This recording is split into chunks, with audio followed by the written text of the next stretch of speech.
మొత్తం ఇదంతా వెలిగిపోయి ఉండేది. ఇక్కడే మొత్తం అంతా కరెంటు వైర్స్ అన్నీ కూడా ఇక్కడే ఉన్నాయి. ఇవన్నీ కూడా ఆఫీస్ ప్రాంతం కూడా ఇక్కడ ఉంది.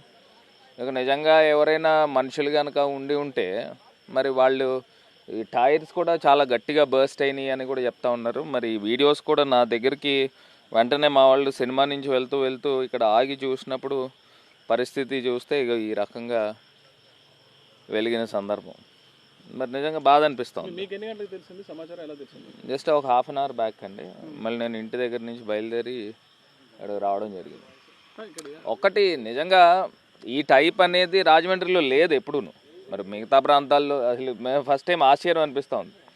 అంటే ప్రజలు మరి నేను డే 1 నుంచి చెప్తా ఉన్నా, వాళ్ళు బ్లేడ్ బ్యాచ్, గంజాయి బ్యాచ్ ఇవన్నీ కూడా పెంచి పోషిస్తున్నారని డే 1 నుంచి మొత్తుకుంటా ఉన్నా. నేను 5 సంవత్సరాలు నేను ఎంపీ కింద ఉన్నా. ఎప్పుడైనా ఈ తరహా దాడులు కానీ రాజమండ్రిలో ఎప్పుడైనా చూసామా? ఉక్కుపాదంతో తొక్కాం. ఏమండి ఇది పూర్తి స్థాయిలో ఇక్కడ ఆఫీసెస్ ఉన్నాయి, సీసీ ఫుటేజ్లు ఉంటాయి, ఎవరు వచ్చారు, ఎవరు లోపలికి వచ్చారు, పోలీసు వారు పూర్తిగా దర్యాప్తు చేయాలి. మరి ఈ రకమైన కార్యక్రమాలు నాబోటి వ్యక్తి పైన, వెహికల్స్ పైన జరుగుతూ ఉందంటే రాజమహేంద్రవరం ప్రజలు పరిస్థితులు ఏ రకంగా ఉంటాయి అనేది కూడా ఒకసారి ఆలోచన చేయాలి. ఈ టైప్ పరిస్థితులు అనేది మంచి పద్ధతి కాదు. ఖచ్చితంగా డీజీపీ గారు నోటీస్ తీసుకుని వెళ్తాము. పోలీస్ శాఖ నిష్పక్షపాతంగా వారు కూడా ఎంక్వైరీ చేసి చర్యలు తీసుకోవాలి. బాధితులు ఎవరైతే దీనికి ఉసిగల్పిన వాళ్ళు ఎవరైతే ఉన్నారో ఎంత పెద్దవాళ్ళైనా సరే దానిపైన చర్యలు తీసుకోవాలని నా అభిప్రాయం.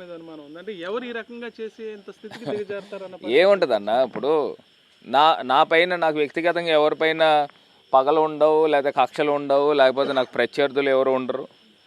మరి ఎవరు చేస్తారు? అపోజిషన్ పార్టీస్ చేస్తారు. అంతకన్నా ఇంకెవరు చేస్తారు? వాళ్ళ తాలూకా పిల్లలు మరి నైట్ టైం తాగేసి వచ్చి ఏమైనా చేసి ఉండొచ్చు. దీనిపైన పూర్తి దర్యాప్తు జరగాలని నా డిమాండ్. అధికార పక్షానికి మొత్తానికి సంబంధించిన వ్యక్తులే చేసి ఉంటారని, లేదా వాళ్ళు ఉసుగొలుపు ఉంటారనే విషయాన్ని మాజీ ఎంపీ భరత్రామ్ అయితే స్పష్టం చేస్తున్నారు. దీనికి సంబంధించి ఇప్పుడు ఎవరి దగ్గరికి వెళ్ళదలుచుకున్నారు, ఎలా ఫిర్యాదు చేయదలుచుకున్నారు, ఏం చేయదలుచుకున్నారు? ఎందుకంటే ఇవాళ వాహనం అయింది. నేను గతంలో కూడా ఎస్పీ గారి దగ్గరికి వెళ్ళాం.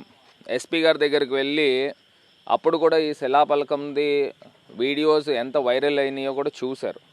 దాని తర్వాత ఒక కుర్రోడు సాయి అని ఒక కుర్రోడు తలకాయ బదలు కొడితే 16 కుట్లు బండి. మరి దానికి మరి పోలీస్ డిపార్ట్మెంట్ మరి ఏ కేసులు కట్టారు, ఎవరిని అరెస్ట్ చేశారు అనేది మా నోటీసులు అయితే లేదు. ఇప్పుడు దాకా నాకు తెలిసి అరెస్టులు అయితే చేయలే.